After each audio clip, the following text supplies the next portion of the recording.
बिस्मिल्लाहिर्रहमानिर्रहीम। अस्सलाम वालेकुम व्यूअर, कैसे हैं आप? ठीक हैं? उम्मीद है आप सब खैरियत से होंगे। आज हम बात करने वाले हैं ह्यूमनिस्टिक अप्रोच पे। ह्यूमनिस्टिक अप्रोच जो है ये बुनियादी तौर पे एक रिवॉल्ट है या इन अपोजिशन टू बिहेवियरिज्म और अ, दूसरी इसके साथ साइको एनालिसिस। बिहेवियरिज्म जिसको वॉटसन और इवन पावलोव ने दिया था, और इसके साथ इसके साथ दूसरी जो साइको एनालिसिस है उसको दिया था फ्राइड ने। तो ये उसके रिवॉर्ड में एक ह्यूमनिस्टिक अप्रोच जो है उसको लॉन्च किया, और इसके जो फोर फादर हैं वो कहा जाता है कि अब्राहम मैस्लो हैं, जिनकी हायरार्की नीड थ्योरी है, और कार्ल रॉजर ने भी इसको फुली सपोर्ट किया है। तो आज हम इन दो psychologist, I mean Carl Roger और अब्राहम मैस्लो के बारे में बात करेंगे।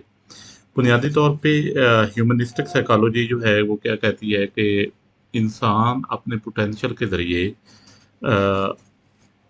चीज़ें जो हैं उनको लर्न करता है, और हमें उस इंसान को, उस पोटेंशियल को अप्रिशिएट करना चाहिए हर वक्त। Number one. नंबर टू, वो ये कहते हैं कि इंसान के जो अर्ली एक्सपीरियंसेस होते हैं और उसकी जो ड्राइव होती हैं वो उसके बिहेवियर को डिटरमिन करती हैं। अर्ली एक्सपीरियंसेस और उसकी ड्राइव मीन मोटिव्स, उसके मोटिव, ड्राइव्स और अर्ली एक्सपीरियंसेस जो होते हैं ये डिटरमिन करते हैं कि इंसान जो है उसका बिहेवियर कैसा होगा। तो अब हम इसकी जो है वो एक समरी देखते हैं कि इसमें हम क्या क्या चीज़ें देखेंगे। Humanistic psychology the third fold in psychology, यानी ये एक थर्ड फोर्स के तौर पे हमारे सामने आई है ये जो ह्यूमनिस्टिक साइकोलॉजी है। और इसमें कार्ल रॉजर की फुली फंक्शनिंग इंडिविजुअल्स यानी मेंटल हेल्थ के बारे में, और मैस्लो की सेल्फ एक्चुअलाइजेशन थ्योरी के बारे में बताया गया है। रॉजर थ्योरी में वो कहते हैं कि negative socialization means conditional positive regard prevents mental health. तो हमारी जो नेगेटिव सोशलाइजेशन है वो कैसे हमारे मेंटल हेल्थ को जो है वो इम्पेक्ट करती है। और मैस्लो ने अपनी हायरार्की नीड थ्योरी में ये प्रपोज किया है कि जब तक हम लोअर नीड्स को पूरा नहीं करते उस वक्त तक हम हायर नीड्स को जो है वो अचीव नहीं कर सकते। तो आगे चल के ह्यूमनिस्टिक साइकोलॉजी के बारे में एक ब्रीफ सा इंट्रोडक्शन मैंने यहाँ पे लिखा है। ये मैं इंटरनेट से मदद ली है इसको लिखने के लिए। Humanistic psychology is a movement in psychology supporting the belief that humans as individuals are unique beings and should be recognized and treated as such by the psychologist and psychiatrist। यानी ये बात तो सारे मानते हैं कि इंसान जो है ये एक यूनिक ह्यूमन बीइंग है। यानी अल्लाह ताला ने बड़ा ख़ास मकसद के लिए और ख़ास तौर पे पैदा किया है। The movement grew in opposition to the two mainstream 20th century trend in psychology. और इस मूवमेंट ने अपोजिशन की जो 20th सेंचुरी की मेन साइकोलॉजी, जो पहले मैं आपको बता दूं, बिहेवियरिज्म जो था इवन पावलोव और वाटसन का, और साइको एनालिसिस फ्राइड का, तो उसके अपोजिशन में या उसको अपोज करने के लिए ये एक मूवमेंट लॉन्च की गई, ह्यूमनिस्टिक अप्रोच जिसे हम बोलते हैं। Humanistic principle attend application during the human potential movement which become popular in the united. यानी 1960 में ह्यूमनिस्टिक अप्रोच जो थी वो बहुत ज़्यादा पॉपुलर थी कि हमने ह्यूमन पोटेंशियल को कैसे आगे जो है वो लेके चलना है। ह्यूमनिस्टिक साइकोलॉजी क्या है? अगेन वही बात कि ये थर्ड फोर्स है साइको एनालिसिस और बिहेवियरिज्म के बाद। तो ये क्या है कि on higher end of human experiences, यानी ये जो इसका एंड होता है ना, ह्यूमन एक्सपीरियंस, यानी ह्यूमन एक्सपीरियंसेस जो हैं उन पे ये बहुत ज़्यादा फोकस करती है। फिनोमेनोलॉजिकल, इसको मैंने आगे एक्सप्लेन किया, application of theory to the experiment and observation, observable prediction of theory, subjectivity. Phenomenological aspect इसका होता है, उसमें क्या होता है फिनोमेनोलॉजी में कि हम थ्योरी को एक्सपेरिमेंट, थ्योरी जो है उसको अप्लाई करते हैं एक्सपेरिमेंट और ऑब्जर्वेशन के लिए। और उसके बाद इंट्रोस्पेक्टिव है, given given the examine our own sensory and perception, यानी आप अपने बारे में क्या चीज़ देख रहे हैं। फिर इडियोग्राफिक है, रिलेटेड टू और involving the study of individual value unique person, यानी स्टडी ऑफ इंडिविजुअल्स। यानी इडियोग्राफिक होता है कि आप इंडिविजुअल्स के बारे में स्टडी क्या कर रहे हैं। Non deterministic and inevitable consequence of antecedent sufficient cause advocates free will. यानी नॉन डिटर्मिनिस्टिक में क्या होता है कि हर इंसान फ्री है और वो फ्री विल को एडवोकेट करते हैं। तो ह्यूमनिस्टिक साइकोलॉजी में 2-3 बातें जो हमारे सामने आती हैं वो ये है कि एक तो ये थर्ड फोर्स है, और दूसरा ये है कि इंसान को अपनी क्रिएटिविटी और उसकी जो पोटेंशियल है उसको फुली ग्रूम करना चाहिए, और जो थ्योरीज इस वक्त दुनिया में डेवलप हो चुकी है उनको एक्सपेरिमेंट और ऑब्जर्वेशन के ज़रिए अप्लाई करना चाहिए।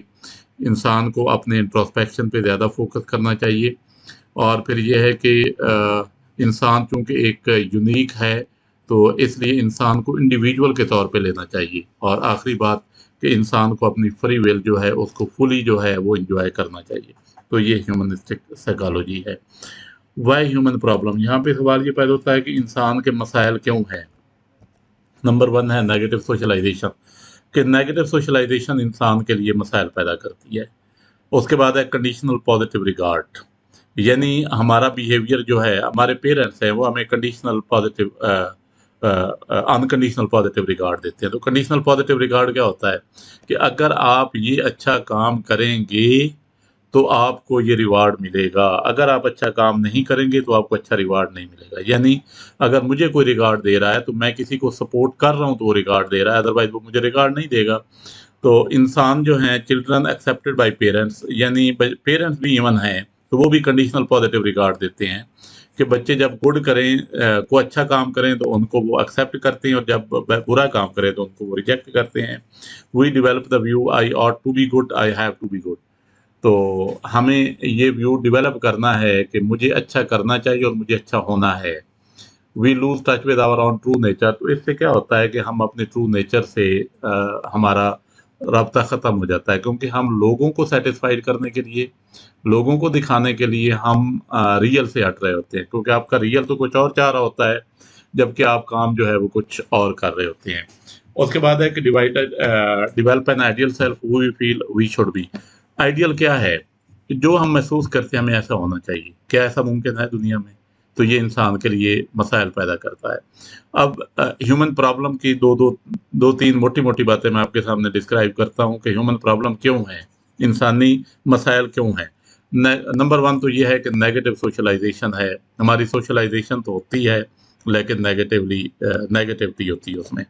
फिर दूसरा ये है कि हमें हर लेवल पे जो भी रिगार्ड मिलता है वो कंडीशनली होता है, अनकंडीशनल नहीं होता, यानी हमें उसके बदले में कुछ ना कुछ देना पड़ता है। फिर ये है कि मेरी ये कोशिश होती है कि मैं हमेशा लोगों को अच्छा बन के दिखाऊं। जब मैं अच्छा बन के दिखाने की कोशिश करता हूं तो फिर मेरे जो एक टच है ना नेचर के साथ वो लूज हो जाता है। तो उसके बाद डेवलप एन आइडियल सेल्फ, और आइडियल सेल्फ क्या होता है कि हमें वो होना है जो हमें होना चाहिए। तो ये है, ये बुनियादी मसाइल होते हैं इंसान के जिनको इंसान सारी उम्र फेस करता रहता है। इसमें कुछ हमारी सोशलाइजेशन का एस्पेक्ट है।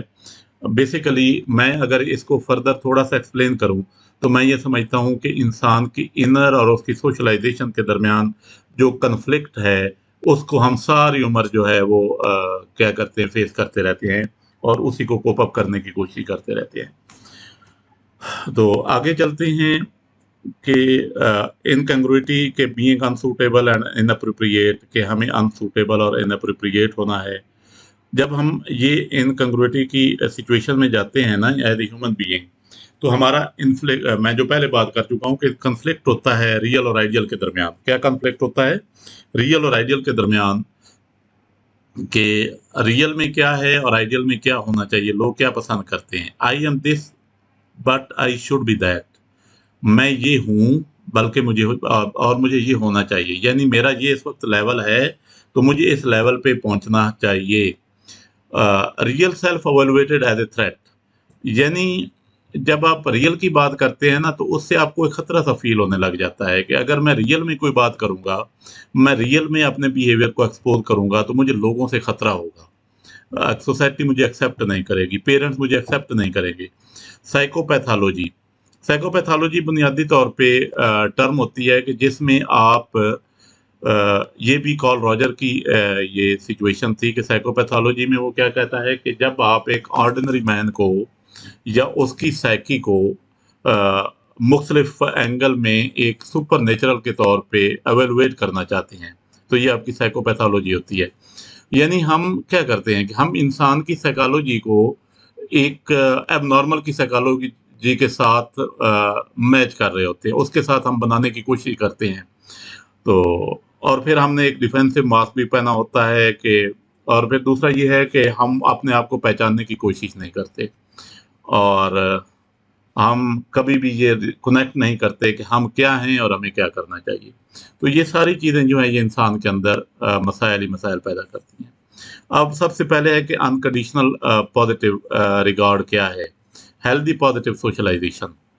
यानी हेल्दी और पॉजिटिव सोशलाइजेशन उस वक्त होती है जब आपको अनकंडीशनल पॉजिटिव रिगार्ड दिया जाए। मैंने पहले शुरू में हम बात कर रहे थे कंडीशनल, क्योंकि दुनिया हमें कंडीशनल रिगार्ड देती है।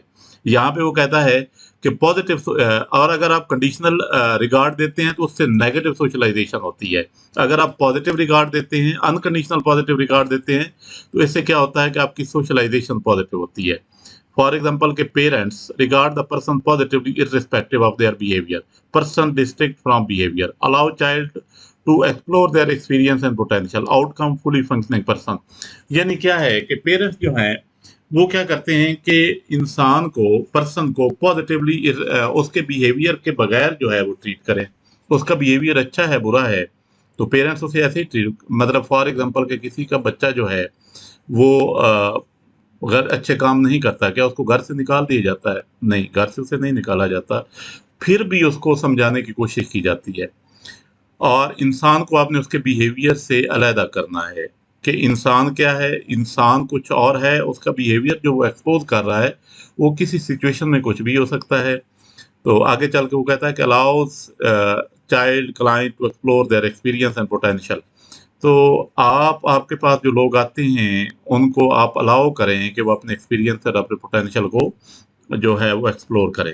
तो जब आप ये चीज़ें करेंगे, उनको पॉजिटिव सोशलाइज़ेशन होगी, आप उनको उनके बिहेवियर से सेपरेट करके देखेंगे और आप उनको ये कोशिश करेंगे कि वो अपने पोटेंशियल को एक्सप्लोर करें, तो इससे एक फुली फंक्शनिंग पर्सन जो है वो हमारे सामने आएगा।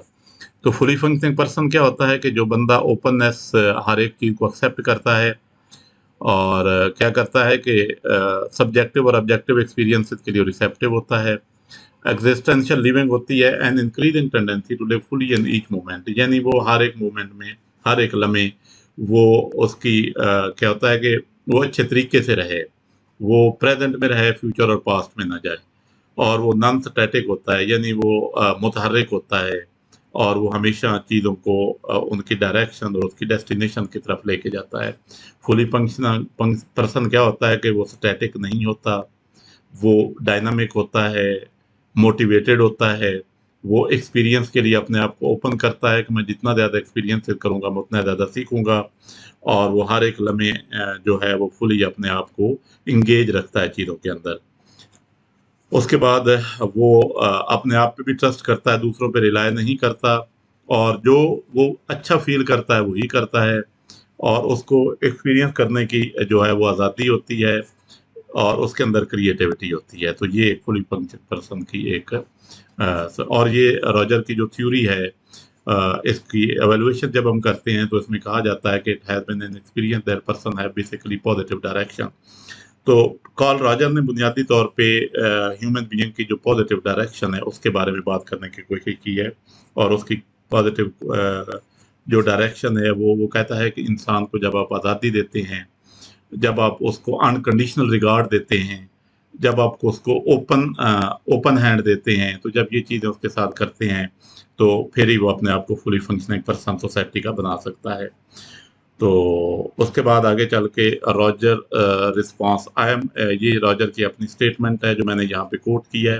वो कहता है कि I am quite aware that out of defensiveness and inner fear, individual can and do behave in way which are incredibly cruel, horribly destructive, antisocial, hurtful। यानी इंसान जो है वो अपने इनर के खौफ से क्या करता है कि ऐसे एक्शन समटाइम करता है कि जो बहुत ज़्यादा डिस्ट्रक्टिव होते हैं और हर्टफुल होते हैं। One of the most refreshing and invaluable part of my experience is to work with such individual and to discover the strongly positive directional tendencies। वो कहता है कि मैंने इन लोगों के साथ काम किया जिनके अंदर नेगेटिव सोशलाइजेशन थी और जो जिन्होंने खुद को अपने इनर के खौफ से खुद को मोल्ड किया हुआ था, तो वो कहता है कि मुझे बहुत सारी चीज़ें जो हैं वो उनके अंदर डिस्कवर हुई। और जो उनके अंदर पाई जाती थी, लेकिन बहुत अच्छे लेवल पे पाई जाती थी, लेकिन वो उसको एक्सप्लोर नहीं कर सकते थे क्योंकि उन्हें दुनिया का खौफ था और उन्होंने खुद को डिफेंसिव पॉइंट ऑफ व्यू पे रखा था कि अगर मैंने ये काम किया तो दुनिया मुझे जो है शायद ना छोड़े। उसके बाद इब्राहिम मैस्लो की थ्योरी है, ये बड़ी मशहूर थ्योरी है, सेल्फ एक्चुअलाइजेशन थ्योरी भी इसे कहते हैं। इसमें बुनियादी तौर पे 3 चीज़ें 3 वैसे तो इसके 5 लेवल हैं, लेकिन उसने इसको 3 लेवल में डिवाइड किया है। पहला लेवल है हमारी physiological needs and safety needs. Basic needs होती हैं, आप देखें कि जब तक हमारी बेसिक नीड्स पूरी नहीं होती उस वक़्त तक हम अपने आप को कंप्लीट तसव्वुर नहीं करते। फॉर एग्ज़ाम्पल मुझे अच्छी खुराक ना मिले, बल्कि इवन मुझे खुराक ही ना मिले, मुझे सिक्योरिटी हर वक़्त मेरे माइंड में खौफ और डर रहता हो, तो मैं अपने आप को मुआशरे का अच्छा शहरी नहीं साबित कर सकता। जब मेरी ये ज़रूरतें पूरी होती हैं तो फिर मैं लव और बिलॉन्गिंग की तरफ जाता हूँ। यानी लव और बिलॉन्गिंग से मुराद है कि I need affection from the society, I need affection from the people, और दूसरा ये है कि मेरी अपनी कुछ प्रॉपर्टी या मेरी अपनी बिलोंगिंगनेस भी होनी चाहिए, मेरी मलकियत भी होनी चाहिए, मेरे अंदर एहसास मलकियत भी आता है। और जब ये चीज़ें एहसास मलकियत और मुझे लव भी मिलती है सोसाइटी में, तो फिर मुझे प्रेस्टीज फील होती है और मैं अपने आप को एक मुकम्मल इंसान के तौर पे समझता हूँ। और जब मैं मुकम्मल इंसान के तौर पे समझता हूँ तो अपने पोटेंशियल के मुताबिक मैं अपनी तमाम क्रिएटिव एक्टिविटीज़ को जो है वो ऑपरेट करता हूँ अपने पोटेंशियल के मुताबिक अपनी तमाम एक्टिविटीज़ को, क्योंकि मुझे क्या कहते हैं कि नानो नफ़के का कोई डर नहीं होता, मुझे रोटी का कोई डर नहीं है, मेरे पास अच्छा घर है रहने के लिए, मेरे अच्छे दोस्त हैं, मेरे पास प्रॉपर्टी भी है कि मैं जिससे अपने आप को फ़ीड कर सकता हूँ। तो मुआशरे में भी मुझे प्रेस्टीज मिलती है, तो फिर क्यों ना मैं अपने पोटेंशियल के मुताबिक काम करूँ, तो मैं करूँगा। तो बुनियादी तौर पे इंसान सेल्फ एक्चुअलाइजेशन अपने पोटेंशियल के मुताबिक काम करने के लिए इंसान को इन तमाम लेवल को कवर करना पड़ता है। तो मैस्लो ने बुनियादी तौर पे मेन स्ट्रीम साइकोलॉजी को रिजेक्ट कर दिया था। वो कहता था कि ह्यूमन नेचर को साइंस बहुत लोअर लेवल पे स्टडी करता है। तो इंसान को अगर आपने स्टडी करना है तो आपको साइकोपैथोलॉजी को स्टडी करना पड़ेगा। उसके बाद साइकोपैथोलॉजी क्या है? It seems more and more clear that what we call normal in psychology is really a psychopathology average. यानी जो हम नॉर्मल कहते हैं ना, वो कहता है कि ये बुनियादी तौर पे साइकोपैथोलॉजी है एवरेज की। So undramatic and so widely spread that we not notice it ordinarily. यानी अमूमी तौर पे हम इसका नोटिस नहीं लेते, क्योंकि हमारे पास जो चीज़ें हमारे सामने मौजूद हैं और जिन लोगों पे हमने तजुर्बात किए हुए हैं, वो कोई क्या कहते हैं कि कॉमन मैन नहीं थे, बल्कि वो क्या थे, वो साइकोपैथोलॉजी थी। वो ज़हनी तौर पे बीमार लोग थे, उनके तजुर्बात करने के बाद हम तमाम लोगों पे अप्लाई कर देते हैं। मैस्लो क्या कहता है कि we need to study psychologically healthy people to understand human nature. जो बात मैं भी कर रहा था कि हमें अगर करना तो हमें हेल्दी पीपल को, सेल्फ एक्चुअलाइज लोगों को हमें स्टडी करना पड़ेगा। हम साइकोपैथोलॉजी यानी सॉरी, हमें उन लोगों को स्टडी नहीं करना जो लोग जो हैं जो अपने आप को एक ज़हनी बीमार लोग हैं, उनको स्टडी करने से हमें ह्यूमन नेचर का पता नहीं चलता। हमें जब फॉर एग्जांपल एक भूखा बंदा है जिसके पास रोटी नहीं है, जिसके पास मकान नहीं है, तो हम उसकी सेल्फ एक्चुअलाइजेशन को, उसके पोटेंशियल को कैसे चेक कर सकते हैं? उसके पोटेंशियल को हम चेक चेक नहीं कर सकते। उसके बाद identified colleague and historical figure that considering psychologically healthy. यानी आप उन लोगों से मिलें जो हेल्दी हैं साइकोलॉजिकली, आप उनसे बातें करें तो फिर आपको ह्यूमन नेचर का सही पता चलेगा। हाँ, उसके बाद सेल्फ एक्चुअलाइजेशन बुनियादी तौर पे है क्या? सेल्फ एक्चुअलाइजेशन अमूमन मैं जब अपने स्टूडेंट से सवाल करता हूँ तो सेल्फ एक्चुअलाइजेशन की जब बात होती है तो वो कहते हैं जी खुद ही है। मैं थोड़ा सा इससे डिफर करता हूँ। खुद ही खुद ही नहीं है, one is capable of becoming. यानी जब इंसान सब कुछ करने के काबिल हो जाता है तो that is self actualization. Person must pass through various lower level before attaining. यानी इंसान अपने कैरियर की मेराज पे होता है ईच, और उसकी वो तमाम बेसिक नीड्स जो एज ए ह्यूमन बीइंग उसकी बेसिक नीड्स हैं वो पूरी हो चुकी होती हैं, और वो अपने लेवल पे सेटिस्फाइड होता है, और उस लेवल पे बैठ के जो वो बातें करेगा, जो वो चीज़ें एक्सप्लोर करेगा, वो उसकी सेल्फ एक्चुअलाइजेशन होगी।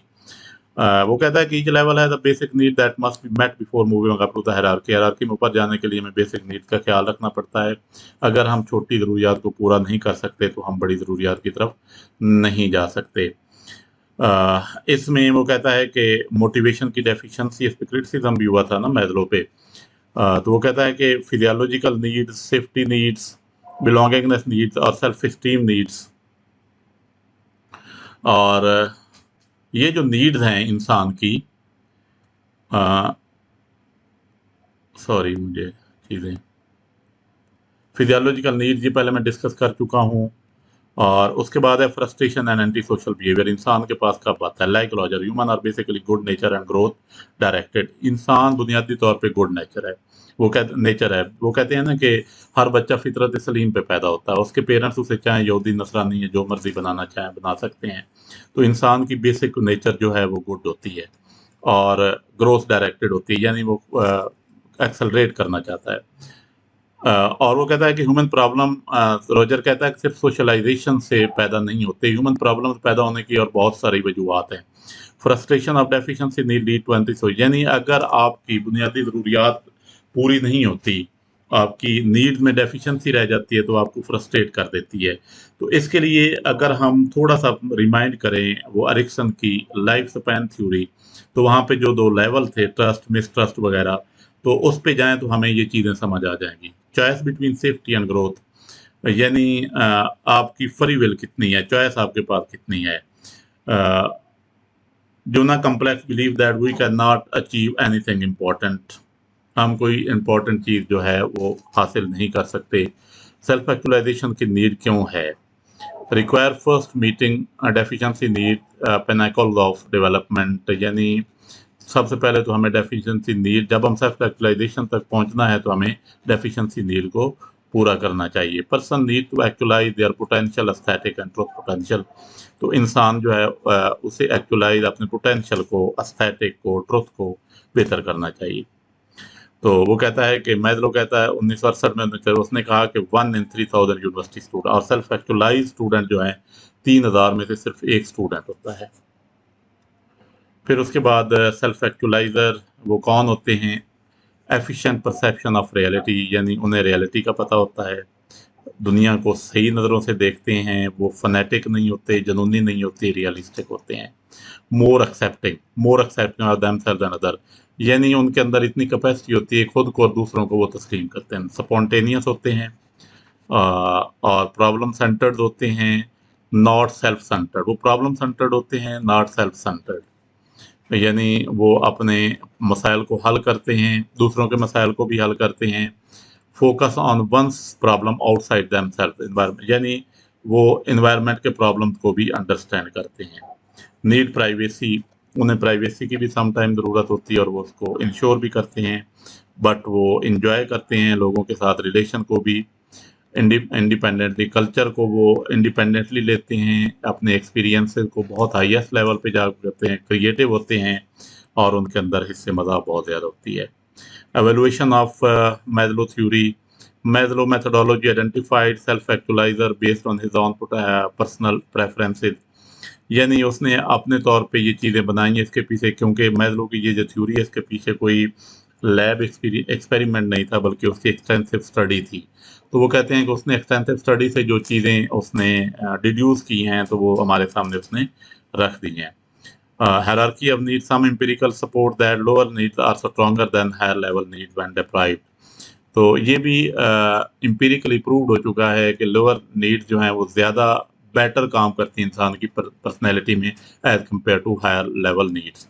Exception to the hierarchy of needs, यानी हायरार्की ऑफ नीड्स की ज़रूरत नहीं होती, इससे हमें एक्सेप्शन होनी चाहिए। Thank you very much, thank you for listening and watching again.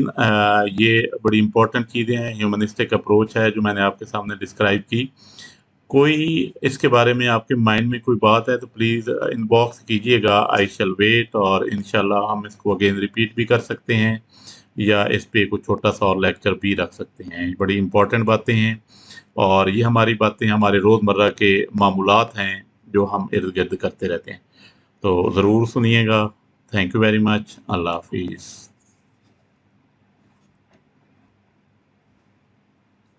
Stop.